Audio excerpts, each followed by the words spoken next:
Hello curious minds. इस channel पर आपने बहुत सारे सरप्राइजिंग इंसेक्ट्स को देखा होगा। कई बार हम ऐसे जीवों को देखते हैं जिनको देखकर यकीन ही नहीं होता कि ऐसा भी एक लाइफ फॉर्म एग्जिस्ट करता है। कुछ ऐसा ही मेरे साथ हुआ। देखिए, I saw something on the wall. मैंने कुछ देखा दीवार पर है, लेकिन मैं आगे निकल गया क्योंकि ये किसी भी प्रकार से मुझे जो माइंड को सिग्नल नहीं मिल रहा था कि ये कोई इंसेक्ट हो सकता है। आई मूव्ड अहेड, बट मैंने सोचा यार एक बार जाकर फिर से देखना चाहिए, चेक करना चाहिए। और सचमुच I am very happy, I am glad that I came back to see it. क्योंकि ये सचमुच कोई दीवार पर स्टिक कोई स्टिक नहीं है, कोई ट्विग नहीं है, कोई लाइफलेस थिंग नहीं है, बल्कि ये एक इंसेक्ट है। सचमुच ये एक इंसेक्ट है। लेकिन इसका जो पॉस्चर है, जो इसका डिजाइन है, जो बिल्ड है, उससे मुझे ये विश्वास ही नहीं हुआ कि ये कोई इंसेक्ट हो सकता है।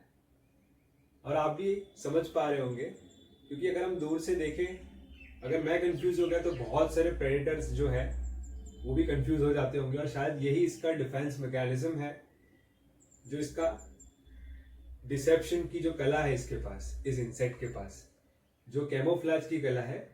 यहाँ पर तो ये प्लेन वाइट वॉल पर है, जिसके कारण मैं इसको देख पाया।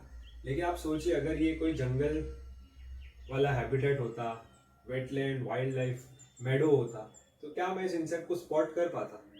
शायद नहीं। सो थैंकफुल कि मुझे देखने मिला है, और मैं आपको भी ये इंसेक्ट बहुत ही क्लोजअप व्यू में दिखा सकता हूँ। आज हम बहुत ज़्यादा डिटेल में इस इंसेक्ट के बारे में बात करेंगे, क्योंकि एक वेरी सरप्राइजिंग इंसेक्ट है, बहुत ही अनएक्सपेक्टेड सा इंसेक्ट है, जो मैं एक्सपेक्ट नहीं कर रहा था। यहाँ पर फर्स्ट टाइम मैं ऐसे इंसेक्ट को देख रहा हूँ। हालांकि मुझे पता है कि बहुत सारे स्टिक इंसेक्ट्स होते हैं, लीफ इंसेक्ट्स होते हैं, जो बिल्कुल मिमिक करते हैं एक ड्राई लीफ को या फिर ट्विग को। But first time this is not, क्योंकि ऐसे इंसेक्ट जो होते हैं जो ट्विग को, लीफ को मिमिक करते हैं, उनका एक अलग ही ग्रुप होता है। यहाँ पर हम जो देख रहे हैं ये उस ग्रुप का पार्ट ही नहीं है। ये एक फ्लाई है, जो कि इसको और भी ज्यादा इंटरेस्टिंग बना देता है। जो भी एंटोमोलॉजिस्ट है, जो भी इंसेक्ट्स को फॉलो करते हैं, समझते हैं, स्टडी करते हैं, वो आपको बता पाएंगे। इसलिए भी स्पेशल बन जाता है क्योंकि डिप्टेरा, यानी जो दो पंखों वाले इंसेक्ट्स होते हैं, जैसे मक्खियां होती है, मच्छर होते हैं, ये सब डिप्टेरा ऑर्डर में आते हैं। यहाँ पर जो इंसेक्ट है ये भी डिप्टेरा ऑर्डर का ही एक मेंबर है। और अगर क्लासिफिकेशन से ही शुरुआत करूं तो नेमाटोसेरा, जिसमें मच्छरों का जो सब ऑर्डर है, मच्छर भी इसी सब ऑर्डर में आते हैं। लेकिन हम जो यहाँ पर देख रहे हैं ये है एक क्रेन फ्लाई। सोचिए, जिनको पता है उनको पता ही होगा कि क्रेन फ्लाइज बहुत ही क्लमजी, बहुत ही वीक फ्लायर्स होते हैं, लंबे लंबे पैर, इनको डैडी लॉन्ग लेग्स भी कहा जाता है। क्रेन फ्लाइज को इस चैनल पर मैं ऑलरेडी दिखा चुका हूँ, तो जिनको क्रेन फ्लाइज क्या होती है वो पता नहीं है, तो वो चैनल पर मेरे पुराने वीडियोस देख सकते हैं। बट ये वैसी मिनिमलिस्टिक क्रेन फ्लाई नहीं है, बल्कि एक, मैं कहूँगा, एक बिजार मिमिक है, एक फ्लाइंग इंसेक्ट जो कि पार्ट बन जाता है फॉरेस्ट का। ये दूर से देखने पर कोई स्टिक लग सकती है, ट्विग लग सकती है, बहुत ही अनएक्सपेक्टेड, लेकिन ये हमारी क्रेन फ्लाई ही है। यानी फैमिली जो है ये लिमोनिडे, जो लिमोनिड क्रेन फ्लाइज की फैमिली है, उसमें आती है। मोस्ट लाइकली हम जो यहाँ पर देख रहे हैं ये है जीनस कोनोसिया। कोनोसिया जीनस की लिमोनिड क्रेन फ्लाई को हम यहाँ पर देख रहे हैं। और इसके जो पंख है, पंख जो कि बिल्कुल कलर्ड है, ब्राउन या डार्क ग्रीनिश कलर मैं कहूँगा, ये इसके पंख है। और इसके पंखों को देखकर मैं इतना कह सकता हूँ कि इस जीनस में हम आइडेंटिफिकेशन कर सकते हैं, मेल और फीमेल के बीच में डिफरेंशिएट कर सकते हैं इनके पंखों को देखकर। तो इनके पंख जो है वो मुझे कहते हैं कि एक फीमेल है, क्योंकि ये मेल्स में जो है इनके पंख थोड़े वाइडर होते हैं। तो ये मोस्ट लाइकली एक फीमेल को हम यहाँ पर देख रहे हैं, कोनोसिया जीनस की फीमेल को। इसका जो सबसे मुझे खास चीज लगती है इस इंसेक्ट की, एक डिप्टेरा होने के बावजूद इसका जो आकार है इसका जो आर्किटेक्चरल डिजाइन है, इसकी जो बनावट है, वो इस प्रकार से इसका एवोल्यूशन हुआ है। इसके विंग्स को अगर देखें तो बिल्कुल पीछे की ओर है, फोल्डेड है। लेग्स भी इस प्रकार से फोल्ड हुए हैं कि आर्किटेक्चरल शेप बनता है। और कोई बोल्ड कलर नहीं, ब्राइट पैटर्न नहीं, पर जो शियर कैमोफ्लाज की एबिलिटी है उससे ये नेचर में सरवाइव करता होगा। क्योंकि हम जानते हैं क्रेन फ्लाइज कितनी वीक फ्लायर्स होती है, तो इनके लिए ऐसे रेस्टिंग पोजीशन में अपने आप को कैमोफ्लाज कर पाना एक बहुत ही इंपॉर्टेंट एबिलिटी होती है, जिससे ये सरवाइव कर सकते हैं। लिम्स बिल्कुल थ्रेड की तरह है, पोस्चर बिल्कुल स्कल्पचर की तरह है। ये स्पीड और स्टिंग में विश्वास करने वाला इंसेक्ट नहीं है, ये प्लेन साइड में ही वैनिश होने की इसके पास कला है, जो कि बहुत कम इंसेक्ट्स के पास होती है। तो आज इसी इंटरेस्टिंग यूनिक इंसेक्ट को हम थोड़ा और डिटेल में समझेंगे। ये कोई टिपिकल हमारी क्रेन फ्लाइज जो दिखाई देती है उसकी तरह नहीं है, थोड़ी सी इसमें बहुत ज़्यादा अगर देखें तो यूनिकनेस है। जो लिम्स है, लेग्स है, जिस प्रकार से ये फोल्ड करके जो रेस्टिंग पोजीशन है, जो विंग्स को टक करके रखती है बैक, अपने बैक के एब्डोमेन के ऊपर, ये सब जो है इसको बहुत ज़्यादा यूनिक बनाता है। डिप्टेरा यानी through flies fourth most diverse, most important popular insect order है, जैसे कि हम जानते हैं। लेकिन इनको हम पहचानते भी है आसानी से, जो single pair of membranes wings होते हैं। इनका जो हिंड विंग्स होता है दूसरे ऑर्डर के मुकाबले वो बहुत रिड्यूस्ड हो गया होता है इवोल्यूशन के कारण। एक छोटा क्लब शेप्ड आपको स्ट्रक्चर, जिसको हॉल्टर्स कहा जाता है, वही देखने मिलता है। तो सिर्फ और सिर्फ डिप्टेरा में फोर विंग्स जो है वही फ्लाइट का फंक्शन प्ले करते हैं। ज्यादातर फ्लाइज जो होती है उनका एसेंशियली सकिंग माउथ पार्ट होता है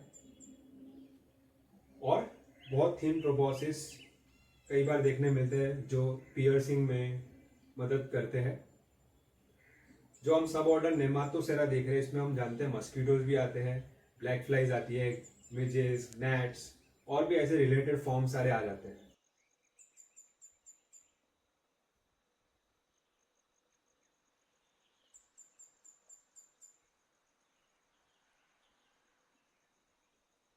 अभी क्योंकि हम यहाँ पर एक सुपर फैमिली जो क्रेन फ्लाइज है उसी को देख रहे हैं, तो मैं आपको थोड़ी क्रेन फ्लाइज के बारे में पहले इंफॉर्मेशन दे देता हूँ, ताकि हम जो ऐसे रिलेटेड इंसेक्ट्स है उनको समझ पाए।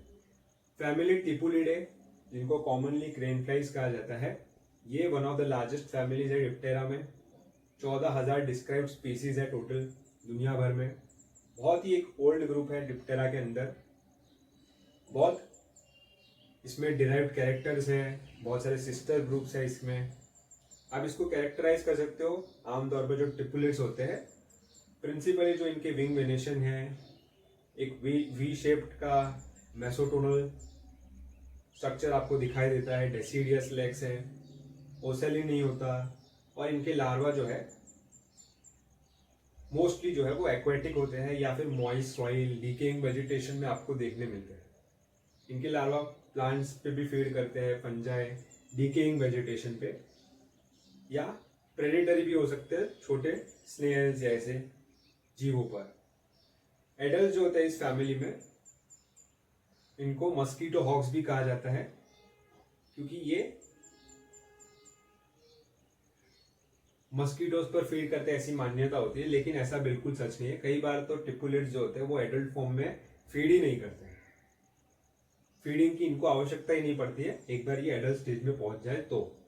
अभी जरा हम हमारी फैमिली लिमोनिडे को देखें। इसमें जो कोनोशिया है, ये कोनोशिया जीनस जो है, ये थोड़ी सी अनकन्वेंशनल क्रेन फ्लाई हम इसको बोल सकते हैं। ज्यादातर जो लोग हैं वो टिपुलिडे को जो जानते हैं क्रेन फ्लाइज को, उनको पता होगा ये बड़े मस्कीटो की तरह दिखाई देने वाले इंसेक्ट्स होते हैं, लंबे पैर होते हैं। लेकिन लिमोनिडे जो है ये क्रेन फ्लाइज ही है, लेकिन थोड़े से ज़्यादा और डेलिकेट, बहुत डाइवर्स बॉडी फॉर्म और कलरेशन इन पर देखने मिलता है। कोनोसिया एक ऐसी फैमिली का सदस्य है जिसमें बहुत कॉम्पैक्ट, ऑलमोस्ट एक वॉस्प लाइक या मॉथ लाइक अपीयरेंस अगर हम दूर से देखें तो दिखाई देता है। ये एक, अगर आप देखोगे तो एक फ्लाई की तरह बिल्कुल भी दिखाई न देने वाला इंसेक्ट है। बहुत स्लेंडर एंटीना, इलोंगेटेड बॉडी। ये जो है वो कैजुअल जो ऑब्जर्वर्स है उनको थोड़ा अचरज में डाल सकता है। बहुत ग्रेसफुल फ्लाइट होती है। इनका रेस्टिंग पोजीशन जो है, ये सब जो है आपको डाउट में, क्वेश्चन में डाल सकता है कि या क्या ये सचमुच कोई डिप्टेरा है या फिर कोई सचमुच कोई क्रेन फ्लाई है। यही कमाल है डाइवर्सिटी का, इवोल्यूशन का। ये जो कोनोसिया है ये ज्यादातर आपको मॉइस्ट शेडेड एनवायरनमेंट में, लीफ लिटर, पॉन्ड्स के आसपास, फॉरेस्ट जो अर्बन सेंटर्स होते हैं वहां पर भी आपको ये देखने मिल सकता है। एडल्ट जो है वो नेक्टर पे फीड करते हैं या फिर बिल्कुल भी फीड नहीं करते हैं। इनको इस स्टेज पर फीड करने की आवश्यकता ही नहीं पड़ती है कई केसेस में, डिपेंडिंग ऑन द स्पीसीज। इनका लार्वा, जैसा कि मैंने कहा, डैम्प सॉइल, एक्वेटिक एनवायरनमेंट में आपको देखने मिलता है, डिपेंडिंग ऑन द स्पीसीज। इनका लार्वा मदद करता है डिकम्पोज करने में ऑर्गेनिक मटेरियल को, जिससे न्यूट्रिएंट की साइक्लिंग हो जाती है।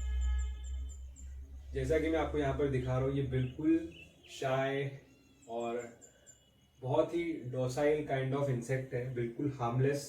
बहुत शॉर्ट लिव्ड इनकी लाइफ होती है। ये आप देखोगे ज़्यादातर बर्ड्स, स्पाइडर्स, दूसरे जो इंसेक्टिवोरस प्रेडेटर्स होते हैं उनका ये शिकार बन जाते हैं। तो एक प्रे है बहुत सारे लाइफ फॉर्म्स के लिए। इस प्रकार से इनका जो इकोसिस्टम में, इकोलॉजी में रोल है, इम्पोर्टेंस है। मीडियम टू लार्ज साइज का ये क्रेन फ्लाई है। बॉडी लेंथ 10 से 17 मिलीमीटर, विंग लेंथ भी 7 से 13 मिलीमीटर की है। फीमेल जो है वो मेल से बड़ी होती है, लेकिन विंग्स इनके छोटे होते हैं, खास तौर पर फीमेल्स में। बॉडी कलरेशन वेरी करता है, येलोइश ब्राउन से लेकर के ब्राउन, बिल्कुल डस्टेड सा अपीयरेंस है इसका। आंखों को अगर देखें तो वाइडली सेपरेटेड डॉर्सली देखने पर, बट वेंट्रली ये मीट करती है। ये सारे जो पॉइंट्स हैं मैं डिस्क्रिप्शन में भी डाल दूंगा। जो ज़्यादा इन पर रिसर्च करना चाहते हैं, समझना चाहते हैं इस इंसेक्ट को एक एंटोमोलॉजी पर्सपेक्टिव से, उनके लिए मैं डिस्क्रिप्शन में ये सारी इन्फॉर्मेशन जो है और भी ज़्यादा डिटेल में मेंशन कर दूंगा। एब्डोमेन को अगर आप खास नोटिस कीजिएगा, क्योंकि ये इलोंगेटेड है, अबंडेंट स्मॉल डार्क स्पॉट्स आपको दिखाई देंगे। अब इसमें, इस जीनस में कई सारी स्पीसीज है। इसकी सबसे ज्यादा डाइवर्सिटी जो है वो एफ्रोट्रॉपिकल रीजन में पाई जाती है, इसके बाद हमारे ओरिएंटल रीजन में, और उसके बाद ऑस्ट्रेलिया, ओशिनिया में।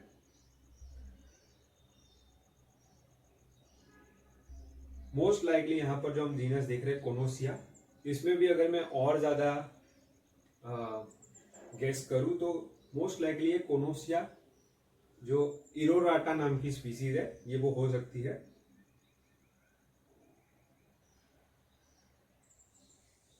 जैसे कि मैंने शुरुआत में भी कहा था, इनमें विंग्स में मेल फीमेल में आप डिफ्रेंशिएट कर सकते हो विंग्स को देख करके, क्योंकि विंग्स जो है वो मेल में वाइडर होते हैं, फीमेल में नैरोवर होते हैं। सो मोस्ट लाइकली यहाँ पर हम एक फीमेल को देख रहे हैं। और लास्ट में इसका जो एब्डोमिनल टिप है, जो रेयर एंड है, अगर हम उसको देखें तो मोस्ट लाइकली हम एक ओविपोजिटर को भी देख रहे हैं। I am not too sure about it, but ऐसा लग रहा है मुझे कि एक ओविपोजिटर है। ये आपको कई जगहों पर, कई हैबिटेट्स में देखने मिल सकता है। जो छोटी छोटी स्ट्रीम्स होती है वुडेड एरिया में, इनका लार्वा आपको वेट सैंडी, ग्रेविल, सैंड में देखने मिलेगा। और इनके जो एडल्ट्स होते हैं वो लाइट की ओर अट्रैक्ट होकर आते हैं।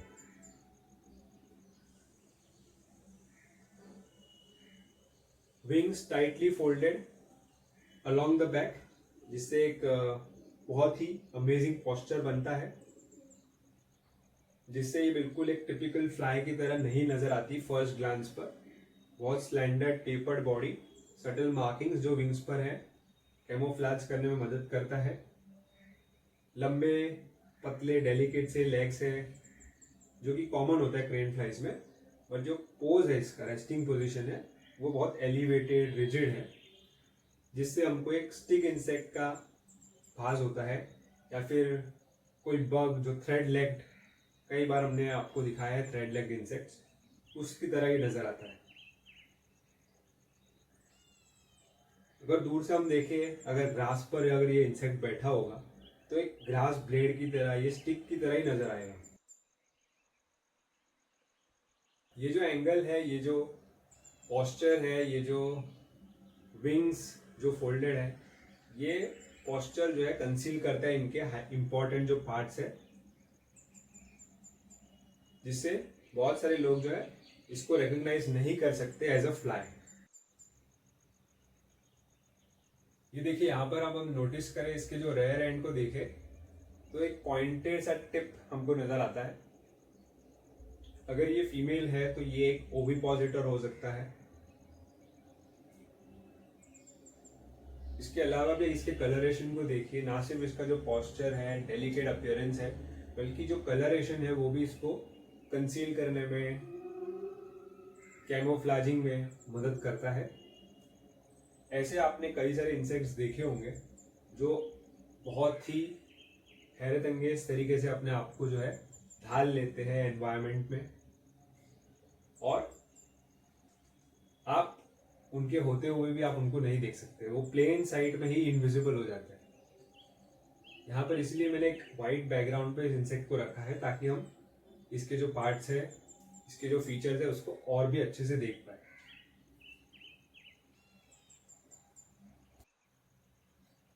और एक चीज जो मैं यहाँ पर नोटिस कर पा रहा हूँ कि अगर आप इसका हेड ढूंढना चाहे तो आपको नजर नहीं आएगा, क्योंकि ये अपने हेड पार्ट को बिल्कुल डाउनवर्ड छुपा के रखने की कोशिश कर रहे हैं, between its legs downward expose नहीं होने दे रहा है अपने हेड पार्ट को। मे बी एक स्ट्रेटेजी हो सकती है, जिससे जो इनका इंपॉर्टेंट पार्ट है, हेड डेलिकेट पार्ट है, उसको ये प्रोटेक्ट करके रखना चाहता हूँ।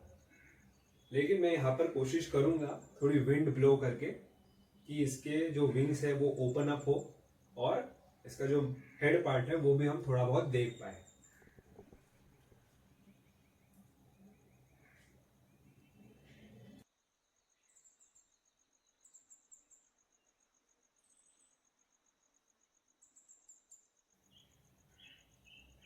मैं आपको बताना चाहूंगा कि इस इंसेक्ट का जो अपीयरेंस है, ये बहुत हद तक रिजेंबल करता है जो मैंने वाटर स्ट्राइडर्स देखे। आपने देखा होगा जो इंसेक्ट्स पानी पर फ्लोट करते हैं या वॉकिंग करते हैं, जिनको वाटर स्ट्राइडर्स कहा जाता है, स्केटर्स कहा जाता है। जब मैंने उनको पानी से बाहर निकाला था एक बार, तो बिल्कुल ऐसा ही उसका भी अपीयरेंस था। फर्स्ट ग्लांस में मुझे ये वही इंसेक्ट लगा था कि ग्रिलिडे जो ऑर्थोप्टेरा के अंदर आता है, ये वो हो सकता है। But after looking at its wings, it is confirm ये एक डिप्टेरा ऑर्डर, यानी एक फ्लाई है। क्रेन फ्लाई को, एक यूनिक क्रेन फ्लाई को हम यहाँ पर देख रहे हैं। अगर आपने भी वाटर स्ट्राइडर्स को देखा है तो कमेंट में जरूर बताना कि कितना ज्यादा रिजेंबल करता है एक वाटर स्ट्राइडर से।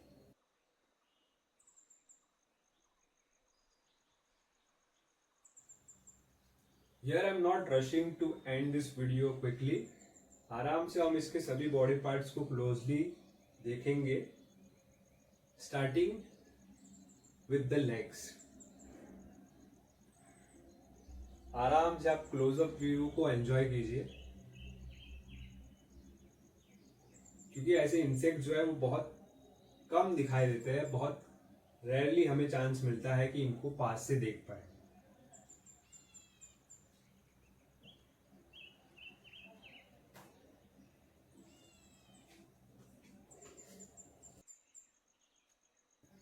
जरा एक बार ध्यान से देखिए कितने लंबे इसके पैर हैं, आगे की ओर, साइडवेज, और जो एक मैं कहूँगा लॉन्चिंग पोजीशन में इसका जो एब्डोमेन है वो अपराइट पोजीशन में मुझे देखने मिल रहा है। एक रॉकेट लॉन्चिंग पोजीशन बोल सकते हैं हम लोग। Very very interesting. Coming to the end of this video, मैं बस इतना कहूँगा एंड में कि एक लाइन यहाँ पर बहुत फिट बैठती है इस इंसेक्ट को देखने के बाद। The most beautiful creatures are the ones we almost never see. ऐसा ही एक इंसेक्ट मैं यहाँ पर आपको दिखा पाया, unlike any fly that I have seen before. Comment में मुझे जरूर बताना क्या सोचते हो आप इस इंसेक्ट के बारे में, क्या आपने कभी इस इंसेक्ट को देखा है और किस इंसेक्ट से सबसे ज्यादा रिजेंबल करता है। क्या ये आपको स्टिक इंसेक्ट की तरह लगता है? कमेंट में मुझे जरूर बताना। जितने भी इंसेक्ट लवर्स हैं, ऐसे ही इंटरेस्टिंग इंसेक्ट्स जो है मैं आपके लिए लाता रहूँगा।